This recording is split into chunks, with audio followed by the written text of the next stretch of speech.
जय भीम, नमस्कार, प्रणाम दोस्तों। मैं हूँ राम मोहन गौतम, जिला जालौन यूपी से। दोस्तों, आप सभी का स्वागत है हमारे यूट्यूब चैनल सच और राजनीति में। दोस्तों, बात करते हैं बैलेट पेपर की और ईवीएम की।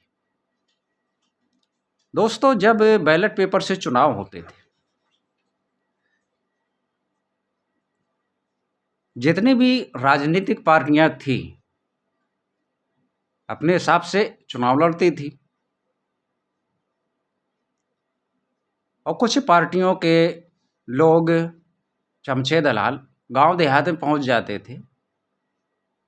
कक्का चाचा दाऊ भाई बहन जो भी रहते थे उनको सबको हड़काते धमकाते थे, वोट लेने के लिए डरवे दिखाते थे। और कहते भी थे, कक्का चाचा दाऊ सभी कहते थे भैया वोट आपको देंगे। अगर कोई हड़काता भी था तो उससे भी कहते थे भैया वोट आपको देंगे। अगर कोई डर भय दिखाता था उससे भी कहते थे भैया वोट आपको देंगे।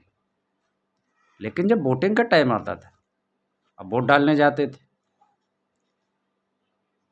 वहां पर बैलेट पेपर लेकर के वो अपने मनपसंद कैंडिडेट को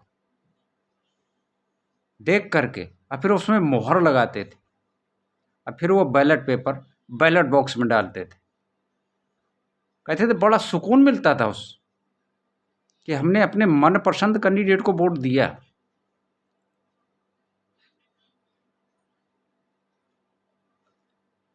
और जब वोटिंग हो जाती थी और जब बैलेट बॉक्स सील किया जाता था और वहाँ जो पार्टियों के बूथ स्तर के कार्यकर्ता होते हैं और पीठासीन अधिकारी, प्रधान, फिर वो जो बैलेट बॉक्स सील करते थे तो निशान चिन्ह लगाते थे पार्टियों के कार्यकर्ता, क्योंकि बैलेट बॉक्स से चोरी होता था और चोरी होती थी, चोरी पकड़ी जाती थी, फिर वहाँ दोबारा वोटिंग होती थी। और दोस्तों, सील करके निशान चिन्ह लगाते थे पार्टियों के कार्यकर्ता बैलेट बॉक्स में, फिर सील किया जाता था। और जो पार्टियों के कार्यकर्ता होते थे उन्हें एक पर्ची दी जाती थी, रसीद, कि तुम्हारे इस बूथ में इतने वोट पड़े। उन्हें एक रसीद दी जाती थी। फिर बैलेट बॉक्स सील करके स्ट्रांग रूम भेजे जाते थे। स्ट्रांग रूम भेजने के बाद फिर जब परिणाम का समय आता था,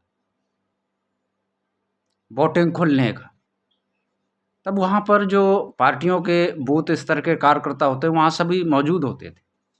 उन्हें बुलाया जाता था, उनसे कहा जाता देखो यही बैलेट बॉक्स है। कहते थे हाँ, तो खोला जाता था और फिर बैलेट पेपर की गिनती होती थी। और वो जो बूथ स्तर के कार्यकर्ता जो रसीद लिए होते थे, वो रसीद और बैलेट पेपर की गिनती मिलाई जाती थी कि अगर रसीद में 500 वोट है और 500 बैलेट पेपर, यानी कि बराबर। कहते थे भैया ठीक है, सही है, हाँ। और वो से बैलेट पेपर की गड्डी बनाकर एक बड़े बक्से में डाल दिया जाता था। इसके बाद विधानसभा स्तर के रुझान शुरू होते थे कि कौन विधानसभा से कौन जीत रहा है। ये जब शुरू होता था और जो ये डर भय दिखाते थे, हड़काते धमकाते थे, इन्हें ये नहीं पता चलता था कि हमें किस बूथ से कितना वोट मिला। यहाँ पर गोपनीयता भंग नहीं होती थी,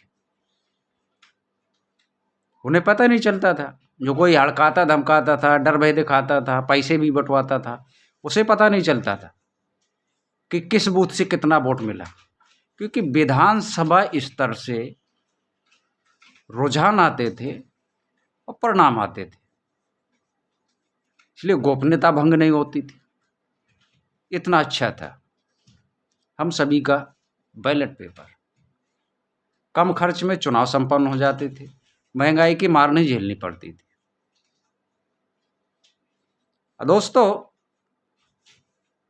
बैलेट बॉक्स की चोरी होती थी और चोरी रोकी जा सकती थी अगर सुरक्षा बल बढ़ा दिया जाता तो रोकी जा सकती थी। खैर, उस समय बुद्धिजीवियों ने जो भी सोचा होगा, अच्छा सोचा होगा, ईवीएम ले आए। अब दोस्तों, ईवीएम से वोटों की चोरी हो जाती है, पता नहीं चलता। ईवीएम चोरी हो जाती है, पता नहीं चलता। और दोस्तों, ईवीएम लाए थे चोरी रोकने के लिए। जब जब लोकसभा विधानसभा चुनाव आते हैं, जितनी भी इस समय राजनीतिक पार्टियां हैं अपने हिसाब से चुनाव लड़ती हैं। अब कुछ पार्टियों के चतुर चालाक षड्यंत्रकारी चमचे दलाल गांव देहात शहरों में निकल जाते हैं वोट लेने के लिए। सीधे साधे भाइयों बहनों को डर भय दिखाते हैं, हड़काते धमकाते हैं, साम दाम दंड भेद छल कपट दारू मुर्गा चकना बिरयानी तरह तरह के लोग लालच देते हैं, गैर कानूनी गैर संवैधानिक तरीके अपनाते हैं वोट लेने के लिए।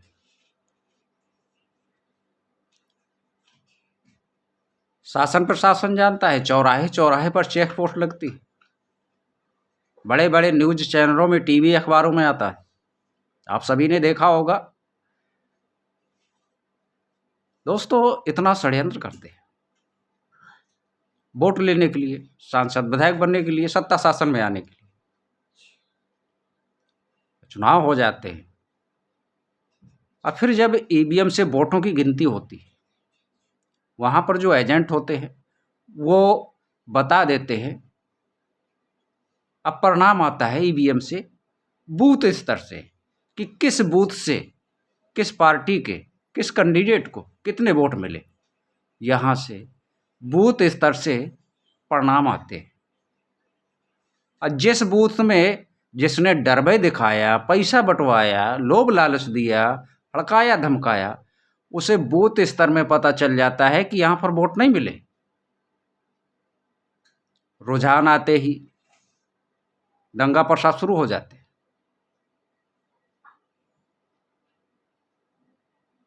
और बैलेट पेपर में रुझान आता था विधानसभा स्तर पर, और यहाँ बूथ स्तर पर परिणाम आते हैं, और वहाँ विधानसभा स्तर पर परिणाम आते थे।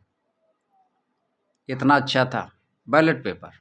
यहाँ बूथ स्तर पर परिणाम आते हैं कि इस बूथ में इतने वोट मिले, कौन सी पार्टी के किस कैंडिडेट को। यहाँ पर हम सभी वोटरों की गोपनीयता भंग होती है। ये बहुत चिंता की बात है।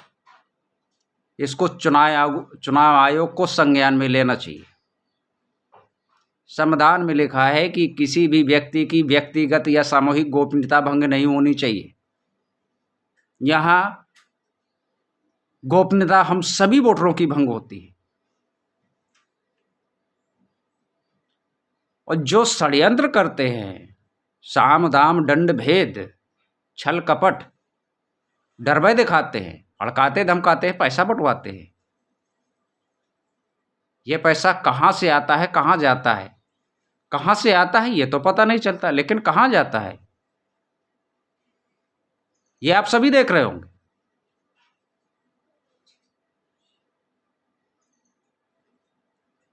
और दोस्तों, जो पार्टी इतना षड्यंत्र करती है और शासन में आ जाती है साम दाम दंड भेद करके,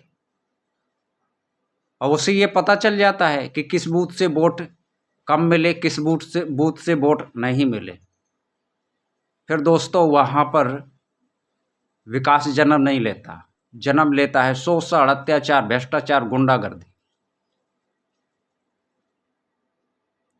और महंगाई जन्म लेती है जो सभी की कमर तोड़ती है।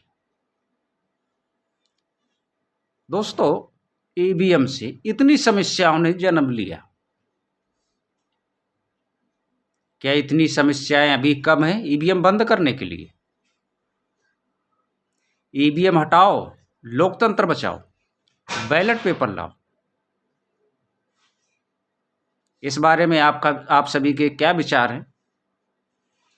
कमेंट कीजिए, वीडियो को शेयर कीजिए। जय भीम, जय भारत। फिर मिलते हैं जल्दी।